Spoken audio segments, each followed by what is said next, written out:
All right, welcome everybody. This is the Dogs of War Gaming podcast / YouTube recording as well.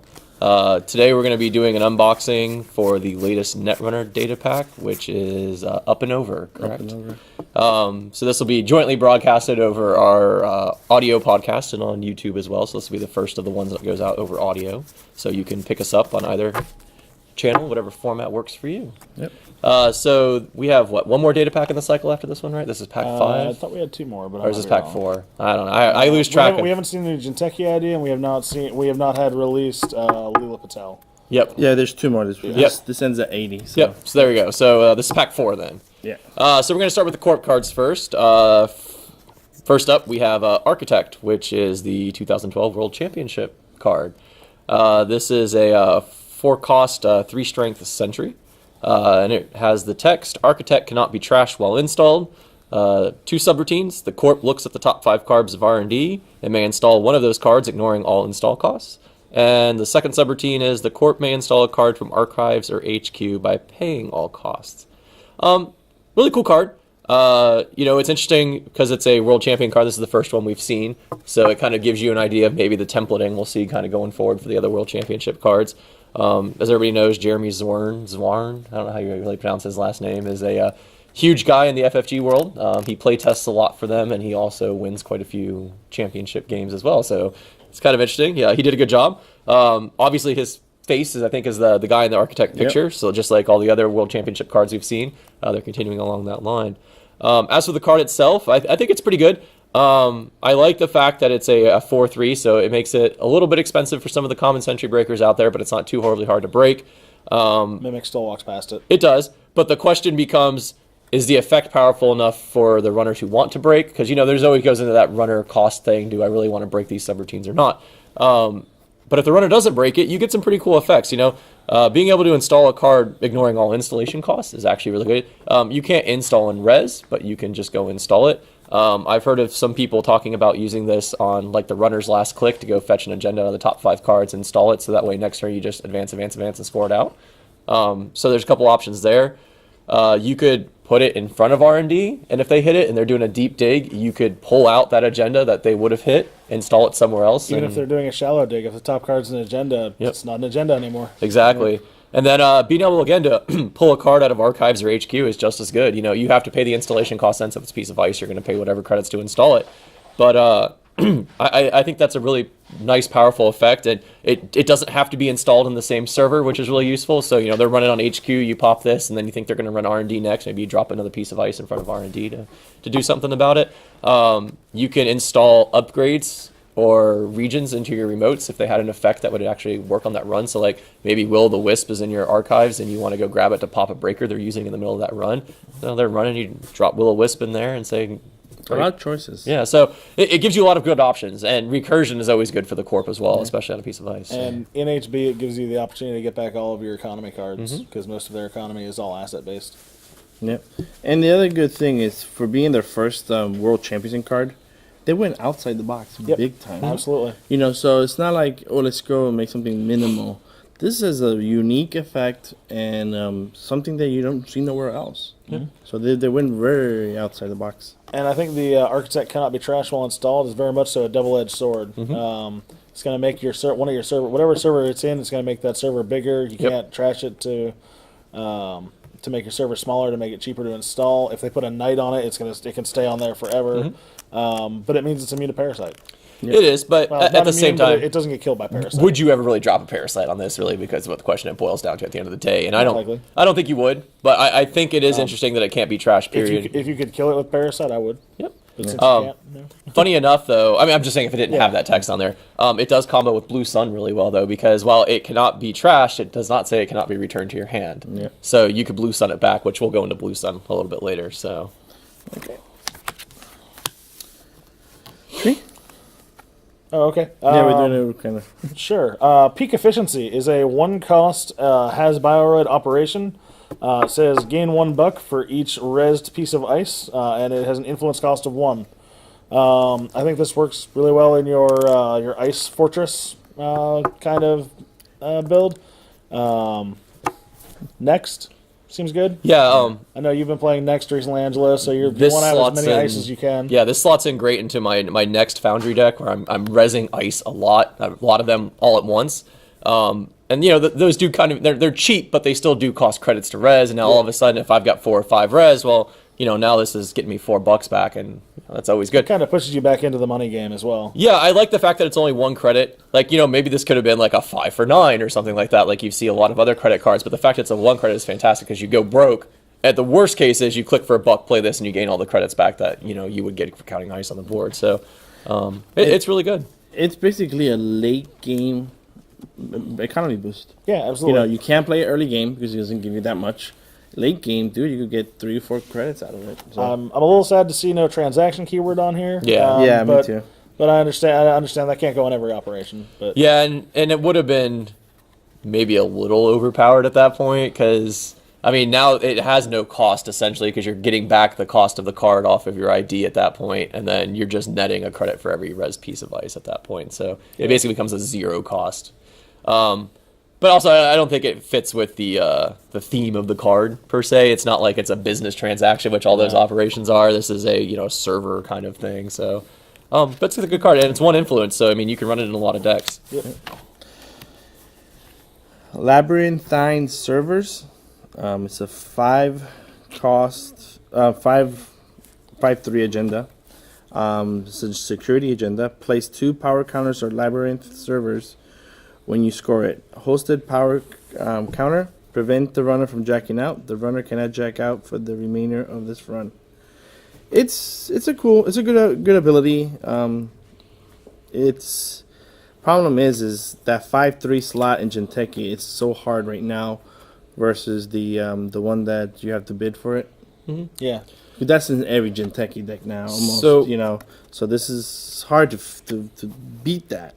But the abilities, it's strong. So this, I like that it's basically a reaction. Yeah. Because it doesn't say you have to pop it before they want to jack out. It's just prevent the runner from jacking out when you spend the counter. So interestingly enough, when I first started playing Netrunner, when I first got into it, a year and a half ago now, one of the decks I always wanted to build was a Jinteki kill server deck, where you just stack all the most ridiculous pieces of ice ever in front of something, you force a runner into it, and you just kill them. And as the cycles have gone on, we've gotten more and more support, but I don't think it's ever gotten to the point where it's actually viable yet. I think this gets you a lot closer now. Because if you can score this early enough in the game, and you can build that kill server and whirlpool them or bullfrog them into it, which now becomes almost a lot more viable, now they have to encounter all that stuff, and that gets a lot more powerful really quickly. It's the same thing where, if you want to force them just into a taxing run that is going to drain a bunch of credits because they're going to have to break every piece of ice in there. I think that's a fantastic way to be able to do it. The problem with that is that if you have any end the runs in there, they just let the end the runs go. True. Which Jinteki doesn't really have a lot of, though. They're getting more, but a lot of the more powerful kill cards aren't end the runs. But it's a 5/3, so it's hard to score. Yeah. Trick of Light. Trick of Light's so popular right now with Jinteki, I don't think it's that bad. It's not that popular. It's only on one of the decks. Yeah, But yeah. If you mean- could get all the pieces running, it is Yeah. good. It's just I think it's a lot of. I don't know pieces that it fits into the deck that is running Trick of Light. I don't think wants to use that card. No, the hard part is as a 5/3, you want to use the one that has built-in protection, which is what all the other ones give you. But But I think it'll be nice for a fun deck. Yeah, I think it's more of a fun card. all right, so next up we have Ashiguru. This is a 9-cost, 4-strength barrier ice for Jinteki, which is interesting because Jinteki doesn't get a lot of barriers, it seems like. It's also 3 influence, and it has 1 subroutine, but it gains more subroutines, I guess you could say. And it's It has 0 subroutines. 0 subroutines, and it gains them, I should say. Ashiguru gains End the Run for each card in HQ. So speaking of End the Run subroutines, this is interesting. Jinteki is not known for having a large hand size, but you're probably like any other corp going to average about 4 cards in your hand any given turn. So this ends up basically being a 9/4 barrier that says End the Run 4 times, which, if this was in Wayland, I don't think it would cost 9 credits, but because it's in Jinteki, I think it does. Simply because, again, Jinteki is not known for having barriers and or a lot of End the Run ice, so I think when they do get them in faction, they probably, as a balancing level, price them over what they would normally see them in other factions. So you have to look at this and go, are you ever really going to play this in Jinteki because it costs 9 credits to res it? And I don't know that most Jinteki decks will. Interestingly enough, going back over to Cerebral Imaging, though, I would definitely run this because having 23 cards in my hand and putting 23 on the run subroutines on this is actually really, really good. But do you want to spend 9 influence on having 3 copies? No, that's where the question becomes, right? So I almost wish this was kind of like a Grail Ice because I think it actually would have been really cool if it had some of the Grail interaction on it or maybe something like that, but it's not. So I really don't know where this fits into any deck style that plays out there right now, except for maybe, again, like a Wayland barrier deck that just wants to use a barrier that's not Wayland for whatever reason, because there are some crappy Wayland barriers, so maybe you want to go get one from somewhere else. But again, you're paying 3 influence for it, so I'm kind of at a loss as to what deck I would run this in, to be honest. I will say the deck I saw this most in was draft decks. This card was all over the place, the one draft we did. I think everyone ended up with at least 3 copies of it, and nobody played it. Like, it was too expensive. And it's very couple of things. One, I wish it was runners cards. I think it would be very interesting.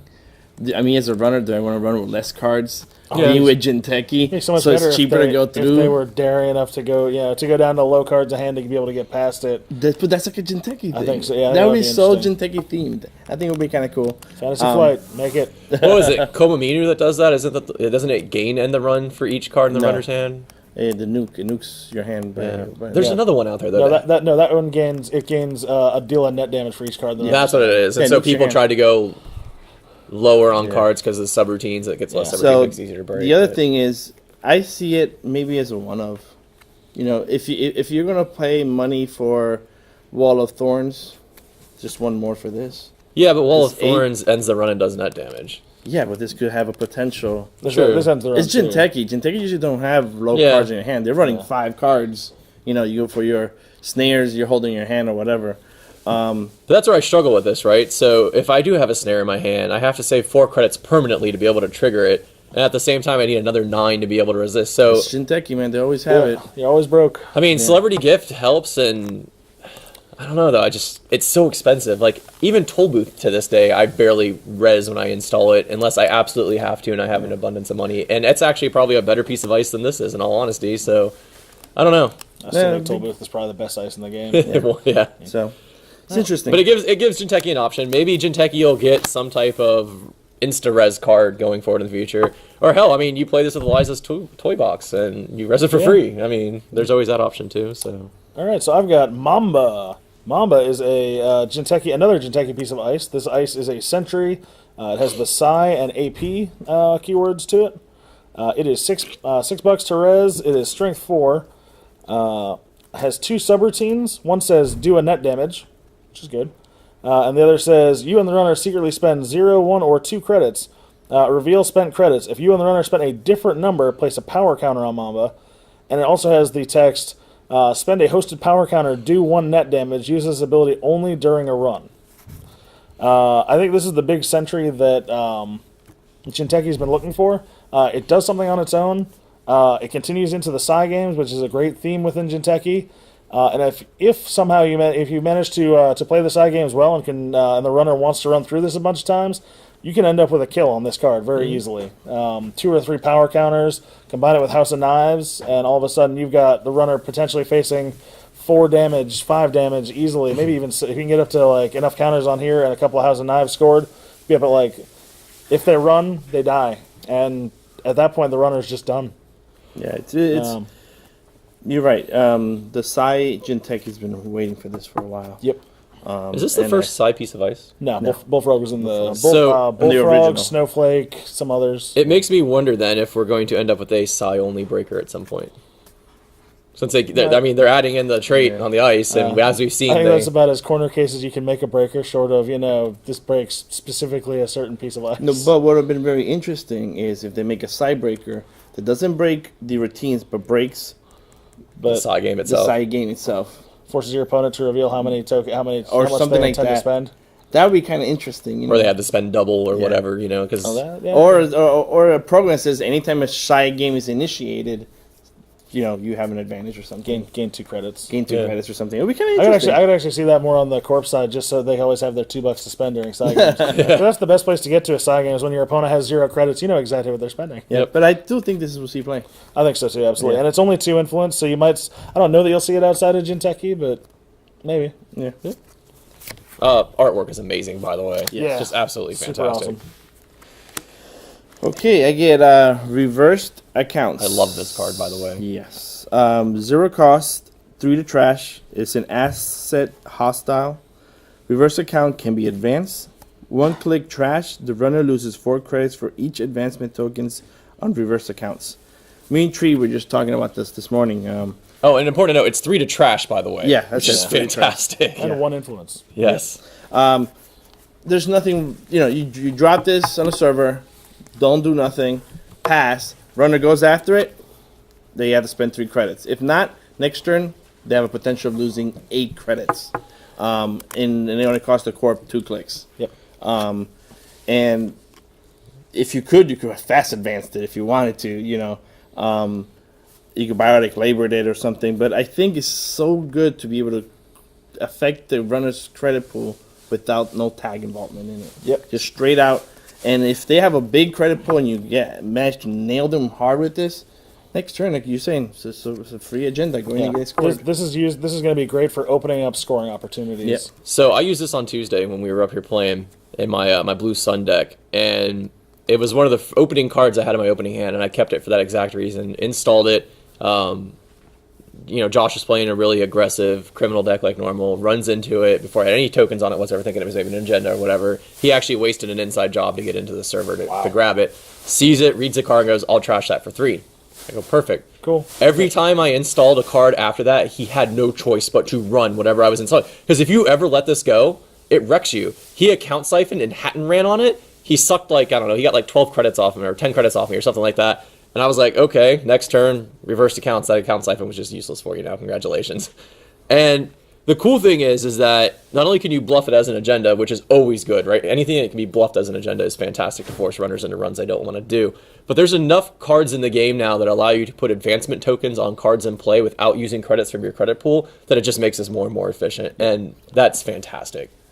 I think this is going to shift the meta, in all honesty. It's been the answer. I think it's the closest thing to answer to Katie. To Katie Jones? Katie Jones. Yeah, absolutely. Yeah, Katie Jones can keep on going, but this is something very nice to, hey, slow down. Yeah. I mean, you're trading up 3 credits for every click. I mean, that's amazing efficiency. And the 1 influence cost tells me that this is definitely an answer they put in there for account siphon, for the big money runners. Yeah. And, it could have simply been 1 click and trash and the runner loses 2 credits for every advancement token, which would have arguably been a more balanced kind of effect. But they obviously did this for a reason because things like Magnum Opus and Katie Jones exist. Because if you just trashed every 2 credits, you're only netting a credit for every click you're spending, which isn't really the greatest efficiency This is in the 3 world. credits per. Which blows Magnum Opus out of the water because now you're not making the money back as efficiently. So really, really good card. And you're right, it does open up scoring windows because when I was using it on Josh, he didn't know what to do. He was like, I just went from having all these credits to now I'm broke. Now I can't afford to get past an ice wall. Yeah, it's fantastic. I think you're going to see this end up in a lot of decks. And I think what makes it key is the high trash. Yeah, the high does. trash, Not high absolutely. trash, but the decent trash. That's fairly high. Because if it was 0 or 1, then it's the runner that can do it. There's no big decision, Here, like you said, you have to trash it. You can't leave it there. And what's interesting too? And maybe I'm the only person who suffers from this, but when I use Jackson Howard sometimes because I know there's like an agenda or something, or somebody just happens to run Jackson and I need to pop him so he doesn't get trashed, there are a lot of times where I'll go searching through my archives and I'll go, man, there's not really a lot of cards I really would care to put back into my deck so much. That makes it easy. Yeah. It makes it so easy. Oh, you've already trashed 2 of them? They're going to go right back into the deck. So next up, we have an MBN Ice. This is the Universal Connectivity Fee.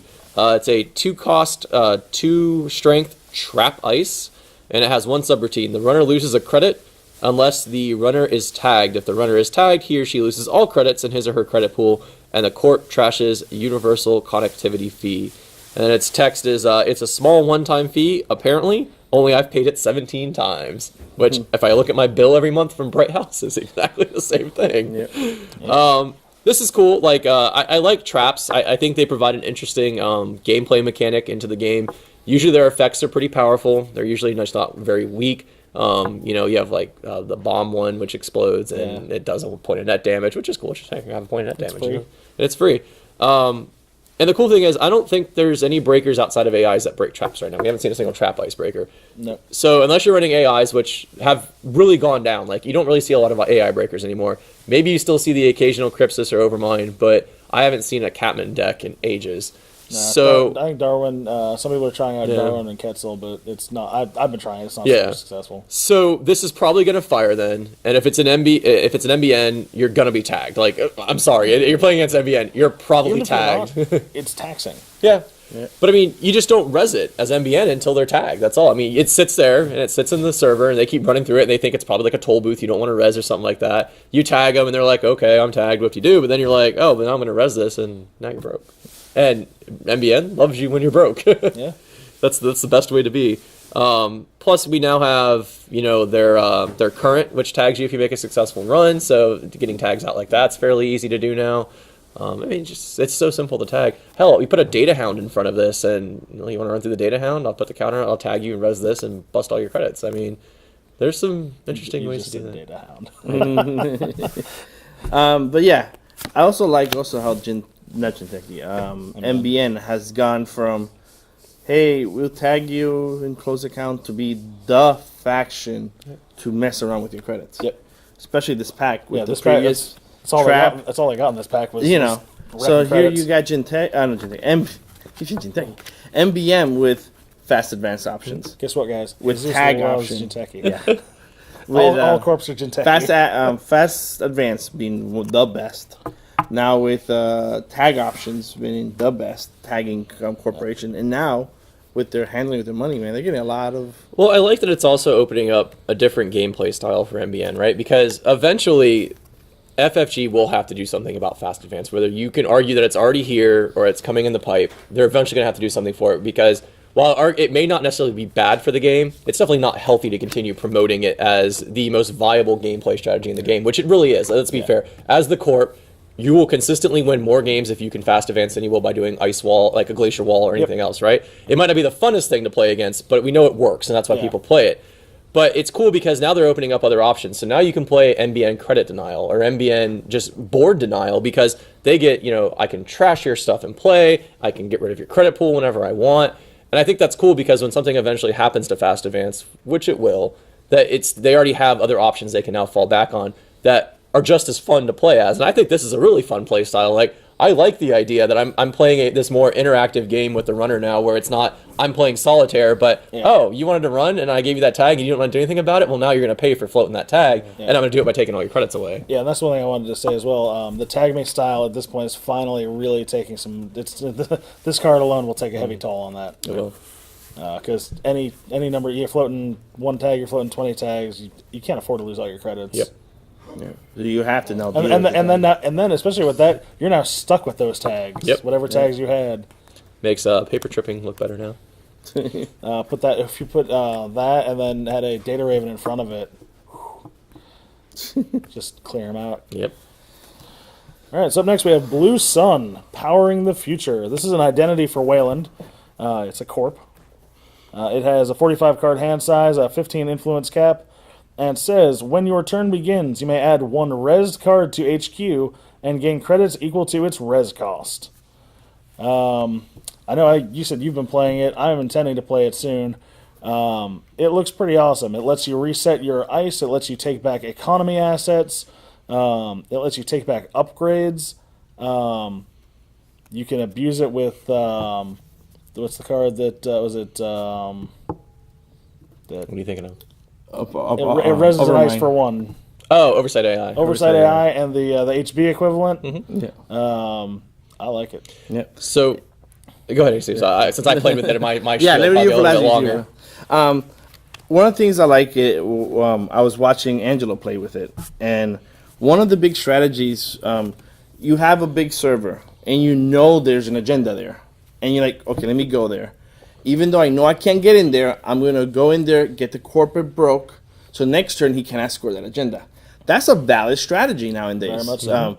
But with this agenda, it isn't, because multiple times I saw Angelo look at the 2 ice, count his credits. He has exactly the money to res all those ice to stop the runner, and stops the runner, and in his turn, I'll bounce this out, ice, get my credits, score the agenda.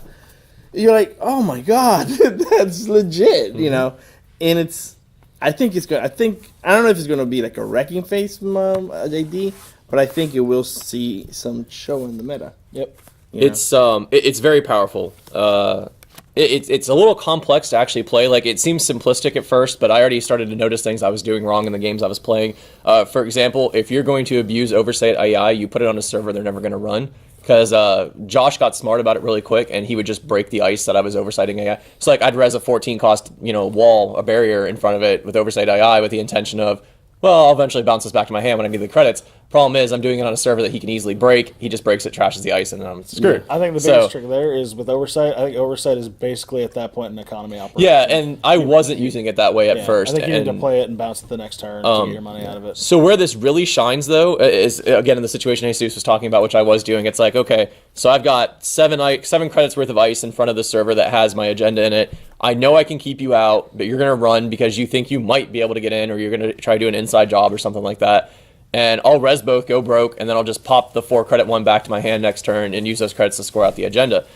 Very valid. It worked well. The other thing I liked about it, though, was it gave the runner a hard time figuring out where ice was, because I popped the ice back to my hand, and generally, well, in all cases, actually, whatever you're netting out of returning it to your hand is the same res cost. So as long as you don't spend those credits, you can reinstall that piece of ice and just keep resing it again. Yep. So even if there were some times where I wasn't changing the order of the ice, the runner had no idea that I wasn't. So I'd pop it back to my hand, shuffle my hand, and then install a new piece of ice. Especially if the runner doesn't have his suite.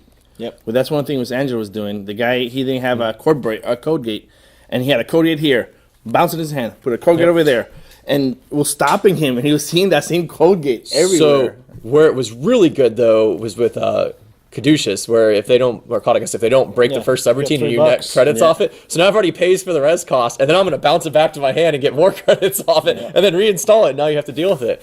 And I think that type of stuff is really cool. It allows you to reset trap ice, which I think is fun. If you don't care about like bad pub and stuff like that, you can surprise people with Grim. I don't know why you would ever really do it with Archer, but you could. Like, I mean, let's be fair. Archer can win you games if you surprise somebody with it and they can't do anything about it. Yep. If you could do that twice in a game, that seems like it's a lot better, but you'd have to have some, sacrificial agendas or whatever to throw to it. But even just using Grim as an example, being able to surprise somebody with a Grim, trash their program installed, then pop it back to your hand, shuffle it up so they don't know what card you're going to lay back down. Hey, I just might have put that Grim back out, or maybe I just put down a pop-up window. You don't know, so. Well, I think that's one of the really neat things. You give them a little bit of information because they know what's in. They know at least one card that's in the pool of your hand, but they have no idea if you put it back down. Especially if you do something really monstrous and put down like 3 ice in a turn after popping 1 or 2 back the previous turns. And it's important to note it's any resed card. Yeah. So economy assets. Well, economy assets for one, but more importantly, upgrades in regions. Like, I've been experimenting with some different decks that take advantage of regions and upgrades and stuff like that. And at some point, they stop providing value if your deck has gotten the value out of them. They just sit there, and they're kind of useless. Being able to have those credits to return to your hand when you actually need those credits is really powerful, especially if you go poor for whatever reason, but you have that hedge fund in your hand. Oh, well, where's that 4-cost piece of thing I can return to my hand, so now I can hedge fund on top of that as well. And I'll just reinstall it if I want to use it again, because I've got the credits to do it with. I think this is one of the more versatile corp effects, and it's not mandatory, which means that you're not you don't have to be rebuilding every turn if you don't want to. The only thing I wish is that it was worded a little bit differently, so you could do it after the corp draw and not before. Oh, there's a reason for that. I know, but I got to a lot of times in the game where I was like, man, I really don't know if I want to return something without seeing what I'm going to be drawing into first, And so you kind of have to gamble at that point, like, am I doing it the right way? But the biggest value I saw out of it was rearranging ice and being able to keep somebody out of your remote by going poor, but still having enough money to then advance and score out that agenda next turn. And I think that's where this is really going to shine. Yeah, and it has a built-in anti-count siphon. For the same reason, you siphoned me? Okay, next turn, return that ice in my hand. I got money, score the agenda. Yep. Or even better, when they run their siphon, you upgrade. You res up like an upgrade or an installed asset. The next turn, pop it back to your hand. You've lost a click. Yeah, that's it. They've gotten a lot less money out of your pocket. Okay. Goes to me then. No, that was. Oh, treat to Blue Sun. That's right. Changeling, 5 cost, 4 strength. It's an ice barrier morph. Changeling can be advanced. Well, Changeling has an odd number of advancement tokens on it. It gains Sentry and loses barrier. End of run. We already saw one of these in the last pack. They're good. They're fantastic. I like them being able to move around, and it works great with the Wayland ID just because you could then go back without Reset the advancing. number of Yes. advancing, yeah. So I have like used it. the hell out of it on Tuesday, and it worked really well. I think the biggest thing this does is this turns into a 4-strength Sentry, which Mimic can't get through. Yeah. Yep. But I mean, it also works well with cards that trash or remove installed breakers. So like Wisp, going back to Will of the Wisp again. Yep. Okay, so you don't have a barrier breaker? Well, I'm gonna make this a barrier, or you don't have a sentry. I'll make this a sentry, and then it's like you can't get in. Like here, have a nice day. You're done. So the times of I have this type of breaker and I should be able to get in there. With the more of these ice coming out, the more the runner has to have a full suite. You know. All right, next up is a zero-cost Wayland operation. It is a double operation, for that matter. It's 1 influence, and it is called Reuse. As an additional cost to play this operation, spend a click. Trash any number of cards from HQ. Gain 2 credits for each card trashed. This card's really situational. I don't know, there's a lot of games where I have a lot of cards in my hand that I go, wow, I really just don't need these, and I'd have to just trash them and gain credits. But again, if you need credits, then sure, why not? I mean, it's a zero-cost, gain X number of credits for how many cards you want to trash. I guess if you have Jackson Howard in play and you have a handful of stuff you just can't use at the time and you're broke, you play this, you trash your whole hand, then use Jackson to double draw back up. Again, Or cerebral shuffle back imaging. your agendas at that point. I think that's better than just draw, and discard. But Cerebral Imaging will like this again. I mean, it's free credits for them. I mean, honestly, with that deck, because you have to play with like a 45 card deck or 50 card deck. I forget what the count is on Cerebral Imaging. A lot of cards are kind of just crap in that deck. Like, they're not all garbage, but they're kind of just filler because you have to have them. And so now it's like, oh, I need credits instead to play my combo out. I'm just going to trash all these. And are your other economy cards more efficient than this? Maybe, but I mean, there's been times playing Cerebral Imaging where I had the combo in my hand and not enough credits to pull it off because, you need like 13 credits to be able to use the combo and still keep your hand size to where it needs to be at. So now you're like, we just get rid of some of this. Yeah. The other good thing about it, I think also I see it as a late game economy card. Yeah. How many times you are mid game and you're like, wow, I have like 5 ice in my hand. I'm not gonna play it. I got 2 deep, 3 deep in the servers. yeah. Choose this, get a ton of money, then draw next couple of turns. Especially like Angelo said, if you have Jackson Howard out to refill your hand back up. Yep. Yeah. It's I don't know. I see a situational the problem. Yeah, I that's the don't see problem. it It's, how do I slot it into a deck that's already full on cards when it may or may not be useful in the game? Is the By problem. only spending 1 influence. No, the truth. Because that's I think it's a 1 of you. Like, I think one- I can see it as a 2 of. I don't think Two of. I don't think it's a 3 of. I don't think you're gonna flush your hand 3 times a game. Yeah. No. All right, so I've got the Hades Fragment. This is a unique agenda for the corporations.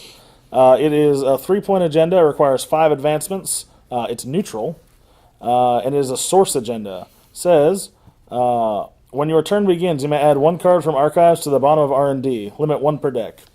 I think this is the best of the fragments. I think it's got the most powerful effect. But it falls into the same limitations as the others, where it's 1 per deck and it's a 3-point. It's a 3/5 agenda. So I don't know if it's going to see too much play, but again, I think it's the most powerful of the 3. I have to imagine we're going to see something that interacts I with agree these too. fragments because there's no reason for them to be 1 per deck if they're not. That's a really powerful effect. I think that's but- the limitation. There's no way for the corp right now to draw from the bottom of their deck. That's the problem. If there was, I would agree that it's a very powerful effect. At best case, you're pulling an agenda out of archives that you can't get out with Jackson Howard and putting on the bottom of your deck. If we see a card that is like a piece of ice or something like that, or an operation or an asset that says you can draw from the bottom of your deck or the top instead of the top But of your deck. Netrunner has a lot Really of good. shuffling effects. It does, but the corp has less of them than the runner does. Yeah, but like the ID, the one you were playing previous one, the one that lets you fetch ices. Oh yeah, sure, Foundry, yeah. Foundry. You should constantly shuffle your deck, so Yeah, but the problem with Foundry is a 3/5 will never play in that deck because the ice is so small that you're using it to win very quickly because you're just flooding the board with enough ice that it taxes them too hard to get in. You're never going to get 2 turns to advance out a 5 cost agenda. I just really hope they do that. I hope they take the fragments and that we've seen on both sides, the shards and the fragments, and they put some stuff in the game that interacts with them to make them worthwhile for putting into a deck. They already have the best effect possible. If you've scored all 3 fragments, Yeah, you win sure, the you've game. won the game. Yeah. Yes. There's But- always that. Also, I don't think it is, but kinda is a ghetto card against noise right now, which is very popular. Hey, you keep milling my deck. I'm gonna cherry pick the cards in my Put the best ones archives back in. the bottom. Bring my Jackson Howards or whatever. Hopefully or your agendas, the things that let him win the game, exactly. So I don't know if that's the answer to noise, but I don't think a 1-of agenda in your deck, No. even with the ability to go and fetch it with that other neutral God card. forbid he see. Because, I mean, if Jackson's... mills it. If Jackson Yeah, he can't mills keep it, up, you're this screwed. isn't keeping up. So, Yeah. I mean... So that was That was me, so this is you. 2-cost asset, Docklands Crackdown. It's 2 clicks, place 1 power counter on Docklands Crackdown. The install cost of the first card the runner installs each turn is increased by 1 for each power counter on Docklands Crackdown. That's 3 trash. It's 3 to trash. And no influence. Oh, and no influence. Yeah. For neutral. I wish the trash cost was bigger, but 2 clicks is kind of rough. So, here's my problem with this card. If this was simply advanced Docklands Crackdown to trigger the effect, Yeah. you would see a lot of people play it. Yeah. The problem is Netrunner is too fast of a game right now for this to be viable in the game format. If the game slows down, where you end up with 2 extra clicks a turn as the corp for some reason, this becomes very, very powerful. But because there's no other way of putting counters on it that I'm aware of right now, Right, because it's not advanceable. it's unadvanceable, there's no way for you to really fit this into your deck unless you do have a turn where you're like, I will install advance, only leave 1 counter on here, and that's the rest of the game is what it's going to be. That's what I was going to say is probably the best plan with this, because that makes it's kind of like a little bit of it's like a bee sting on your opponent, where like, Yeah. it kind of stings them, and it'll ding them every, the first card they install every turn, but I don't know that it's worth the money Yeah. to trash it at that point. Because at what point have you spent, 6 or 7 turns putting counters on this, but now you also have to defend it, because once it gets to that point, they're obviously just going to run and Yeah. trash it. Because then they can't afford to install. And then anything. you've lost. You've lost the economy right there, because you've spent so many rounds trying to make this so powerful that... The Gintech AD that puts counters, not power counters. No, it's advancement counters. See? So these are power counters. I wish it was his advancement counters. If it was advanced, it'd be a lot playable, because, even Wayland has an ID. Fucking recurring credits for advancing cards. Now, I think what the biggest, if you played this, I think the best play would be to get it down on like turn to get it like. You want this first turn. Install 3 ice. So you probably want this. You want ice to protect Yeah. it first, but you install this second turn, res it and put a counter on it, and then put a counter on it the next turn, and basically leave it at 2 or 3 counters to screw with your opponent while they're trying to build their rig. even if this was the first card the runner simply plays each turn as well. Oh, that'd be way too powerful. I think. Not for the cost. I don't think at all. I think for me having to spend 2 clicks to put a power counter on there, it can be ran, it can be trashed. I don't think that would be, but I think it would make it playable. My problem there is that kind of totally destroys some of the delicate balance of the costedness of like event. cards and That's the stuff. whole point, right? If I want to waste my entire turn doing this, then give me an effect that is really useful for it. And to be that guy on the fluff perspective, I can see how. Oh, yeah. This is you've got muscle down at the No, I docks. It agree. makes it hard to get equipment in and Yep. stuff like Yeah. that. It doesn't stop me from playing my inject card. No, I agree. So, guys, that is the corp Corp half. half of the up and over. up and over. Stay tuned for the next part of the video, the next series, which will be the runner set, and we'll continue our journey on the moon. Coming soon to a podcast near you. There you go. Thank you, guys.